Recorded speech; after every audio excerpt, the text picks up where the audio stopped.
I'd like to personally welcome you to the Whispering Groves Conservation Park. Its history is rich but also very sad. Hundreds of years ago, this land belonged to the Nipians, a native tribe who took great pride in upholding their pure blood status. They even had a strict rule that only allowed marriage within their tribe. When Pelt, a Nipian, fell in love with and married a woman from the Sissa tribe, he was exiled by Bear, the Nipian leader.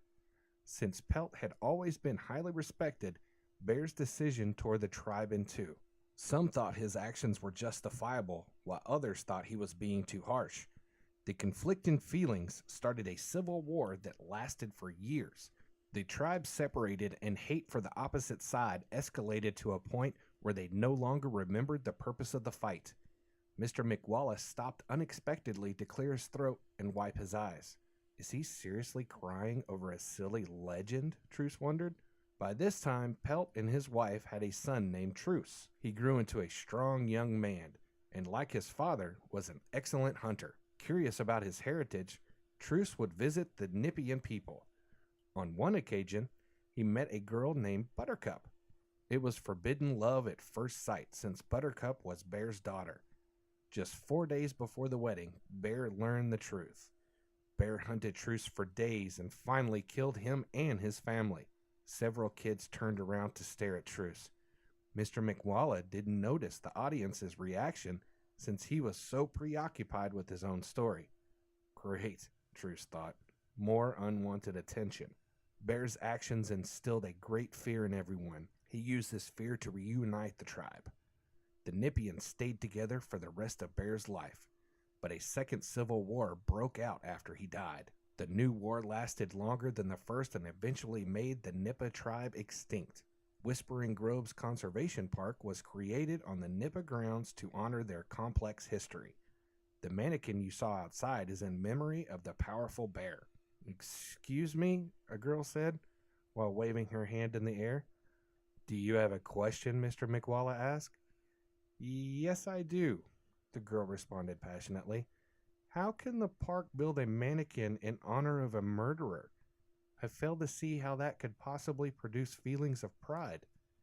Mr. McWalla's cheeks went bright red. His eyes narrowed and his lips formed a tight line. Bear did great things for the Nipa tribe. He protected the land from other tribes who wanted to massacre them for their resources. You must understand times were different back then. The norms in Bear's era revolved around survival. I realize Bear lived in a much different time, the girl replied, but he eventually destroyed his own tribe. Don't you see the irony in that? Watch your manners, Bridget, Mr. Lando scolded. Apologize now. Excuse me? Bridget said for the second time that day. Why should I apologize? Mr. McWallace should apologize for spending the taxpayers' money on statues of historical murderers. Bridget made quotation marks with her fingers as she spoke the word historical. This comment made Mr. Lando even angrier. Mrs. Duff, will you please take Bridget back to the bus where she'll spend the remainder of the day? Sighing, Mrs. Duff stood up and guided Bridget out of the room. Your punishment shouldn't be directed at me, Bridget called. A murmur arose from the students. Mr. McWallace still looked very angry. I'd like to inform you that the Whispering Groves Conservation Park is funded almost entirely by enthusiasts like myself and by charitable donations. I'm so sorry, Mr. Lando apologized to Mr. McWalla. I accept your apology, Mr. McWalla said in an unconvincing tone. If no one else has any insults for these great people, I suppose we could start the tour of the private grounds now. Due to the fact Truce was at the back of the assembly hall, he was the first in line for the tour.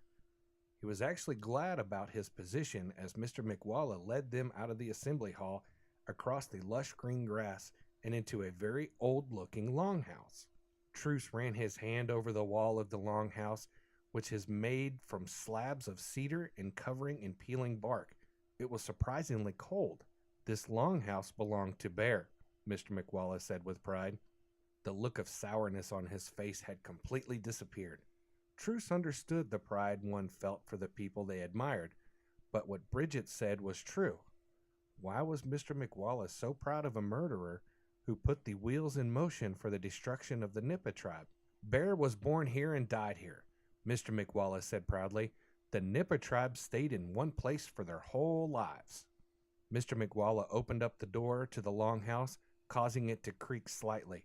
It was dark inside except for the light which seeped from behind the door. As Truce stepped into the sunlight, he could see dust particles floating throughout the air. He let out a cough as he looked around the room. 2 large beds sat in opposite corners. They still had the animal skins, which were used for blankets on the beds. Even the fireplace had dusty black ashes in it.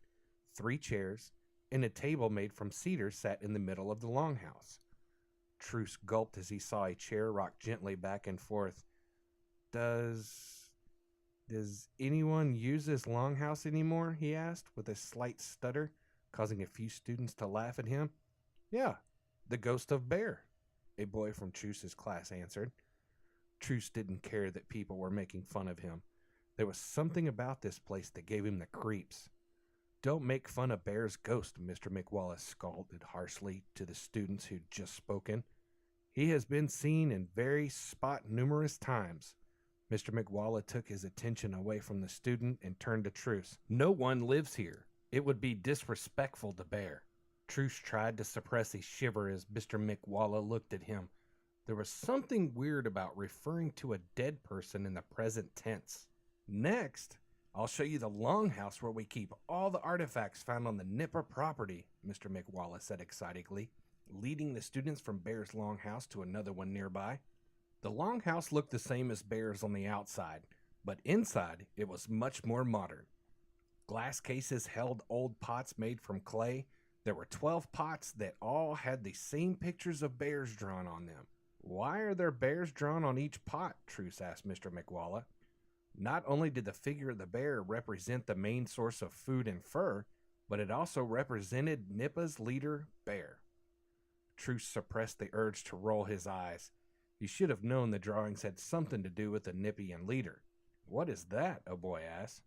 Truce turned around to see a sharp-looking spear hanging from the wall. That was the spear Bear used to kill many animals, Mr. McWalla proudly informed them. Truce walked over to the spear, hoping to get a better look at it. He had to wait a few minutes as the other students stared at it in awe. Truce shared their emotion when he saw the spear up close. Its handle was made from a piece of cedar. A sharp arrowhead was attached with some type of thick substance and then tied securely. We have many more longhouses to see, Mr. McWalla said, encouraging the students to hurry up as he exited the artifact's longhouse. Truce took one last look at the spear and then turned away. He'd hardly moved when he heard someone yell, "Look out!" Truce spun around and saw the spear falling towards him. He let out a startled cry before covering his head with his hands. Truce opened his eyes a few seconds later when he didn't feel the expected pierce from the spear. He saw a classmate holding the spear that was just inches away from his head. "Thank you," Truce said with a gulp. The boy who had saved Truce looked at him with wide eyes. "That was close," he said, taking a deep breath and then handing the spear to Mr. McWalla.